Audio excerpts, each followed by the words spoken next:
Hello everyone, and welcome back to episode number 2 of Miner Plays Minecraft. So, it has been a long time since I made a video or even recorded a clip actually. I guess I've been feeling like I actually want to make videos. I've been streaming a lot lately, probably mostly in the past month, but yeah, I kind of want to transfer back to videos and see how that goes. So, in this episode, it will be another world tour because I've been very busy doing everything but recording. So in front of us, we've all seen this before. I think in the last episode I did a little bit of work here, but I don't think I finished the path. So in case this is new, here it is. We have a nice little bridge and a little entrance to the barn, and not much inside has changed. But yeah, this is what we got going on over here. I'll bring us back to the temporary base. Alright, so back at the temporary base, it looks a little bit messy. None of this is finished. It's not even close, actually. I started laying out the template for this path a long time ago and never got around to actually finishing it. But yeah, there's a lot of new stuff going on here. New from last video. Not very new for me, to be honest. But yeah, we have this cute little horse stable and our horse in there. We have a little boulder here instead of like a weird kind of grass cutout here. And this is all looking a little bit more finished, and I like it. Everything in there is the same. Everything out here is almost the same. I think the portal used to be over by the river before. And we have a few extra tree patches over here. And we also have a nether wart patch. But other than that, oh, beacons. I have 3 beacons so far. That's also new. We never had those last time I made a video. But yeah, that's not too much has changed out here. That's basically it. But coming inside, it's also more or less the same, but there has been a lot of functionality improvements, like this chest right here. I can put items in and they will be automatically sorted, but there's a very short list of items that I can sort. I think I have 30 maximum so far. This being a temporary base though, I don't know if I'm really going to expand it. There's a little sneak peek. But yeah, in here, it's a little bit more like congested. There's a little bit more going on than there was last time. But it's more or less the same. Just a few extra chests over here that are empty since I made this thing. And I also have another drop-off chest here where I can put items that I want to get rid of and throw into this sorting system down here. And it's pretty big. It's like a giant mass storage system. And I really don't need mass storage for like all these items. But I have it, so yeah, I guess I'll try and make the most of it. And I don't know how long I'll be using it, and I might make some improvements. I have some ideas for how I could put lots of items to make the most of this giant mass storage space instead of having like everything basically empty. Yeah, like it's not very practical right now. I'm not making the most of it, so I'll see what I can do. I might make some changes to that. But yeah, everything else in here is pretty much the same. I have a couple extra tunnels going on down in the mines. I have a plan for no specific reason, but I kind of just want to, when I want something like relaxing to do, I guess, just make this tunnel off at the ideal copper mining level and see how it goes, I guess. I don't know, like, I think it's going to be a lot of building tunnels through the ocean. If we take a look at this, it's quite a ways where I have to build like a glass tunnel, but oh, I lost my, okay.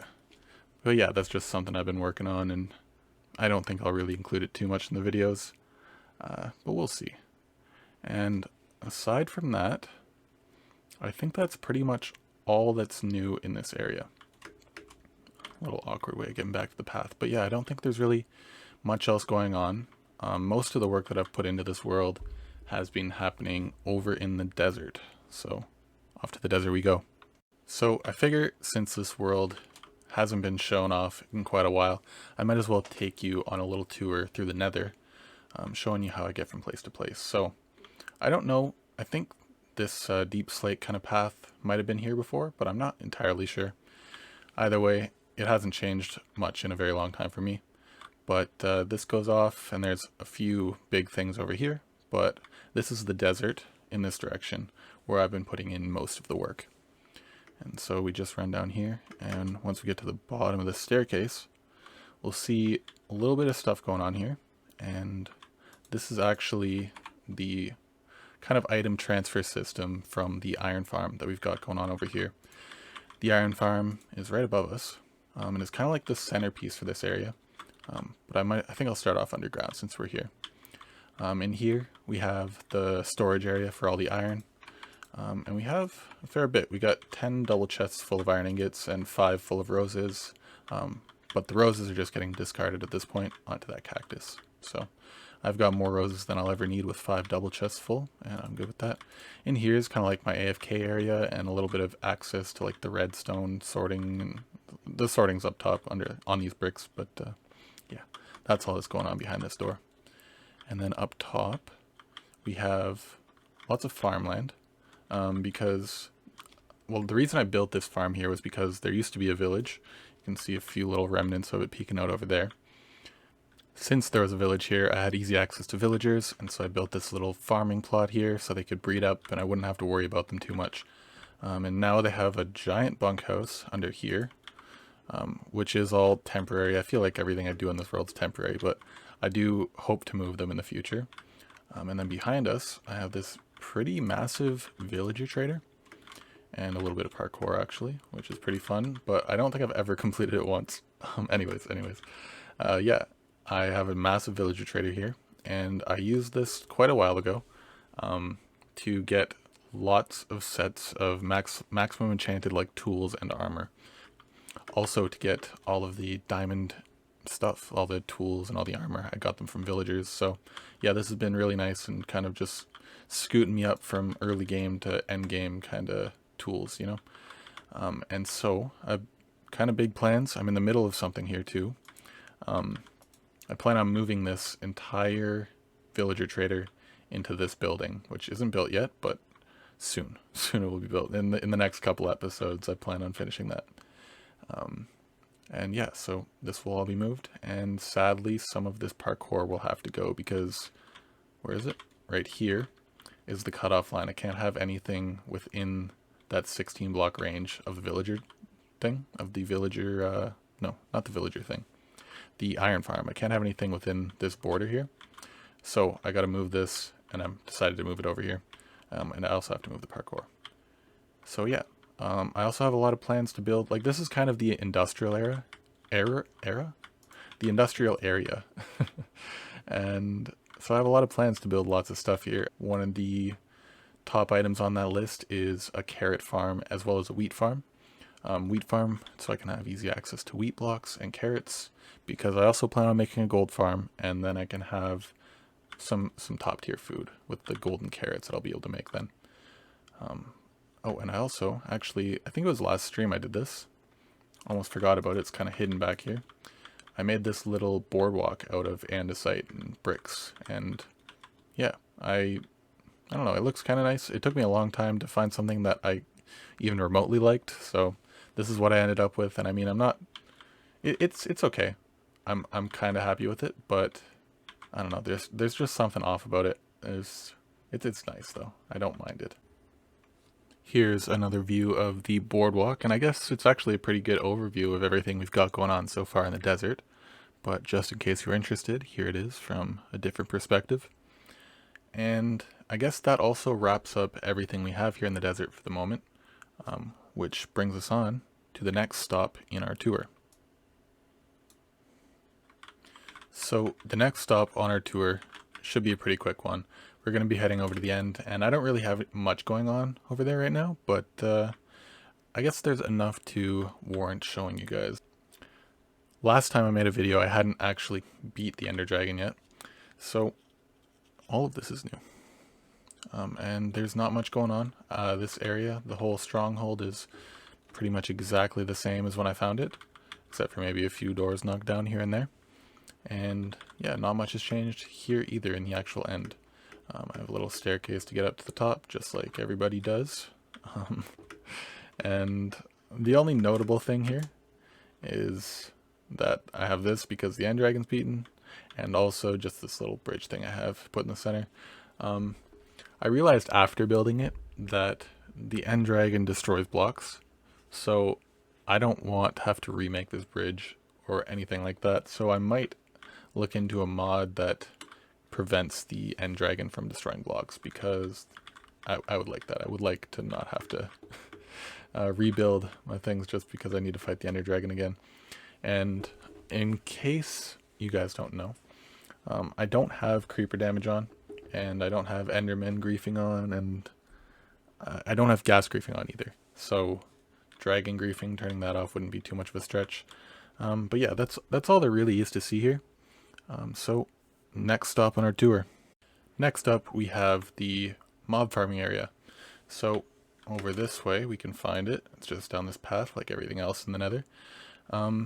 Yeah, so over in this area, we have a regular mob, like regular hostile mob farm for, like, I don't know, all of the hostile mobs, like creepers and skeletons and zombies and everything in between. But we also have a sugarcane farm that I actually forgot about, and the guardian farm, which we'll be getting to soon. So this sugarcane farm is to help with sugarcane collection when I'm trying to make rockets. That's the main reason, aside from bones, that's the main reason I built the regular mob farm. And so the regular mob farm is just below. I actually have portals to get to it, but I ended up not using them. I actually don't use them that much, so they're there if I need them though. But yeah, so here's the collection system and the mob farms above. Let's get a better view of that. It's a very typical, very standard mob farm.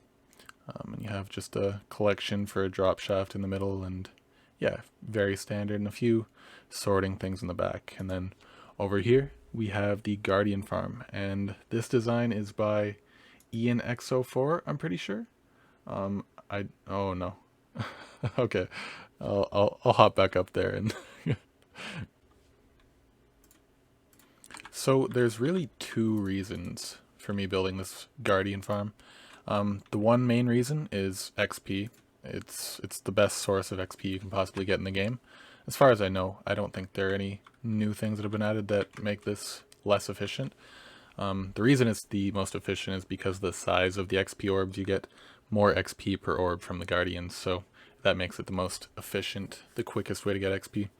But also, I really like the prismarine blocks, and dark prismarine specifically, so I need a very good way to get those sorts of materials, and that's what this is. It's a really, really simple farm. It takes hardly any effort. It probably took me a couple hours to build from start to finish, and for a Guardian farm, that's ridiculously quick. So IanXO4's design, absolutely amazing. I love it, and it makes Guardian farms so accessible even in the early game. So now I have a source for all the Guardian items, so I can craft blocks. The only thing I really need is a source of black dye to craft the dark prismarine blocks. And I think that's one of the next projects too, because I do plan on using those in a lot of builds actually. So yeah, I think a wither rose farm is going to be next up. Well, one of the many things that I'm doing next. Yeah, but I need to get a wither rose farm done soon. So yeah, so I can have the dark prismarine. Now I'm heading off to the spawn chunks, and thankfully they're not very far from the jungle. It's always nice having them close by. But thanks to the what farms did I use? Thanks to the villager trader and the guardian farm, I have a lot of backup stuff sitting over here, and I don't remember where exactly it is. I'm hoping I can find it with a quick scan. No, I can't find it. But I will find it if I ever die. I was hoping I'll look for it. I'll look for it. Okay. I've been looking for a while, and I haven't actually been able to find it, but I guess you'll just have to take my words for it. I have about 6 sets of fully enchanted diamond armor and like a diamond tool set. All these ghost looking sheep. But yeah, I've a lot of gear just stashed out for in case I ever die without a spawn, I'll be able to get back on my feet real quick. And I wanted to show you guys, but I can't seem to find it. So hopefully that didn't get like lost in a backup or something. I can't see how it would have, but yeah, it's weird that I can't find it. Anyways, I think I've shown you pretty much everything new that's in the world so far. So from this point, I can continue on with my original plan. See, I never really planned on making this sort of video series, like just kind of constant world updates, every few months. That was never my intention. I kind of wanted to take you guys along with me, but I just put off recording for a really long time. I wasn't really into it. Kind of a little bit based on how well received like the first video was. I don't know what I was expecting. It wasn't like it was negatively received, but I guess I wasn't just too happy with what I put out the first time, and this time it's feeling a little bit better. And this time I'm actually a lot more motivated to go and start working on projects and stuff, and make more regular uploads where you can see the progress and see like the progression mostly. That's something that's kind of left out when you're doing the world tours like this. So yeah, stay tuned. I should have some cool projects coming up, some cool videos that go a little bit more into depth on what's going on and my reasoning, and if you're interested in that stuff, it'll all be there for you. So stay tuned. Thanks for watching. I appreciate you guys. Take care.